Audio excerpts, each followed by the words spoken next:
Imagine a sunny July 4th, a day filled with barbecue, laughter, and fireworks. A typical day of celebration that took a horrific turn. The air was pierced with a gut-wrenching scream from a fireworks stand.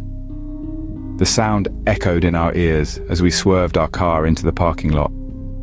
There, sprawled on the concrete, was a young boy surrounded by 4 men, their faces etched with horror.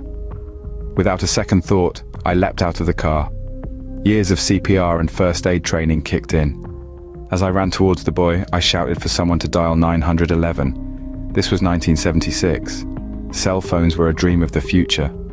One man took off running, presumably to find a phone. The boy was in shock, his right hand a grotesque sight.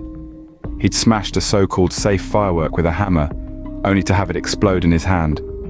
3 fingers and half his hand were reduced to bare bones. The only flesh left was on his thumb and index finger. Hours later, I called the hospital. I knew they wouldn't divulge patient information, but I needed to know he was okay. To my surprise, they questioned me about his parents. 10 hours had passed and they were still nowhere to be found. The boy had been left in a painful limbo, without parental consent or a judge to authorize the necessary treatment. The hospital couldn't do more than basic first aid. No painkillers, no surgery. 16 agonizing hours later, they had no choice but to amputate his hand.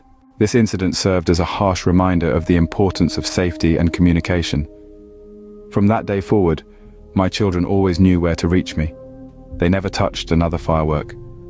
The allure of the bright lights and loud bangs faded, replaced by the memory of that July 4th and the boy who lost his hand.